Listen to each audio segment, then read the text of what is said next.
But it honestly hasn't been the greatest week for Angel Reese because she did an interview where she talked about all things Chicago Sky, but there was a couple things that she said in the interview that truly rubbed her teammates and her coach the wrong way. And according to the Tribune, Reese believes that the team needs to be overhauled this season around just two solidified pieces on the 2026 roster, herself and Camila Cardoso. It was kind of a firestorm yesterday on social media. One of the things that was mentioned in the report is that Reese said that she doesn't believe her teammates Rachel Bannum or Haley Van Lith are capable of leading a playoff team. Angel Reese just went after a 5-time All-Star and 2-time champion on camera. But here's the Great, thank you so much.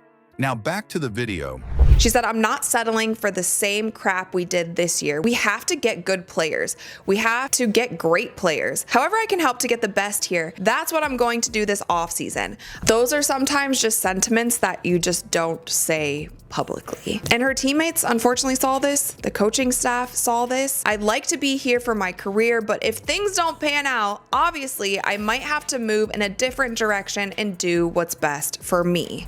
Imagine a rookie walking up to those cameras and instead of hyping up her own game, taking shots at a teammate with championship rings. That's exactly what happened when Angel Reese went after Courtney Vandersloot. She didn't just make a passing comment either. She brought up Vandersloot's age, her recovery from a torn ACL, and questioned if she could contribute anymore. That kind of talk might stir up a locker room if it happens in private, but saying it in public is another level. It made Reese look bold to her fans online, but inside that team building, it left teammates watching everything crash into the spotlight. Here's what made it sting more than a rookie just puffing her chest. Vandersloot isn't some role player hanging on at the end of her career. She's got 5 All-Star nods, 2 championships, and she's led the league in assists 7 different times. Put all of that together, and you're talking about one of the best floor generals women's basketball has ever seen. So when Reese, who hasn't even finished a first full season, questions her, it doesn't sound like confidence anymore. It sounds careless, almost disrespectful. It was the kind of move that made fans and media stop asking about Chicago Sky's next game and start asking if this team was already falling apart from the inside. And falling apart isn't an exaggeration here. People already described the Sky's locker room as shaky,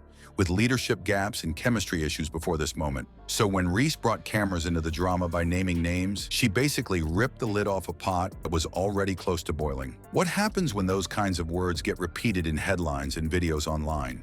Every player reads them. Every reporter asks about them. And I think she also echoed a lot of the things that Angel said in that interview. You know, she mentioned that the Sky needs to prioritize a really strong point guard who is maybe younger and all these different things. And I know that Courtney Vandersloot responded. Clearly, she heard those quotes, but honestly, that quote from Angel about the importance of a strong point guard is what stood out to me to answer your question because of what Chelsea Gray said, who plays for the team that I cover, because she knows she's out with an ACL injury, and mentioned, she does plan to return. I think she's 36 years old or something like that. So she goes, contrary to what people say or think, my age is actually not a factor. I am coming back. Now, Vandersloot wasn't just battling back from an injury.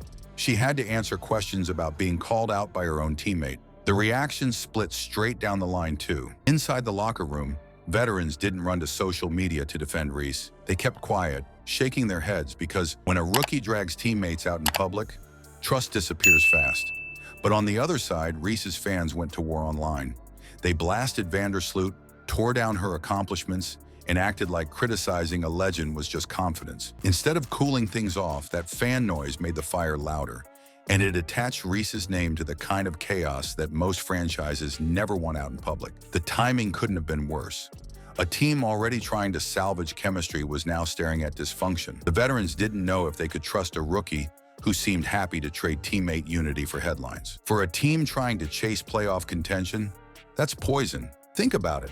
How do you move the ball, build confidence, and stay on the same page when you know one wrong step could be unloaded to reporters the next day? It's not a good recipe for winning basketball. It's wild to compare how Caitlin Clark has handled adversity in Indy. Clark has had refs chew her out, veterans lay hard fouls on her, and online critics waiting for her to slip. But when cameras swing her way, she doesn't tear down her teammates for the world to hear.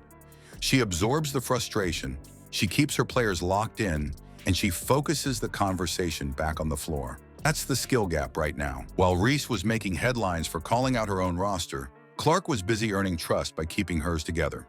So the real question is, did Angel Reese cross a line here? Confidence is one thing, but when that confidence turns into personal digs at players who have already proven themselves, it starts to look less like leadership and more like drama. And in this league, drama can derail more than one season. It can wreck reputations. When the dust settled, Vandersloot didn't strike back with shade or anger. She went the opposite route. She simply said, "My age is not a factor. I'm coming back better than ever." That one statement did more than clap back. It reminded people what veterans sound like when the room gets noisy. Calm, direct, focused on the comeback, not the back and forth. And that response marked a shift. Because no matter how loud everything else got, Vandersloot made it clear that respect in this league is earned through composure. It was the sign that veteran leadership wasn't going to let chaos run the locker room. It reset the tone right in the middle of the storm and showed players what real credibility looks like when the cameras are rolling. True leadership in the WNBA isn't about who can call out teammates the loudest or grab the flashiest headline. It's about poise when the spotlight gets harsh. That's why Vandersloot's calm response hit harder than any trash talk. With 7 assist titles and 2 championships, her actions over the years speak louder than any soundbite ever could. But I want to hear from you. Do you think this kind of drama is worth it for a team chasing wins? And when you look at the league's future, who shows the leadership style that can actually carry the WNBA forward?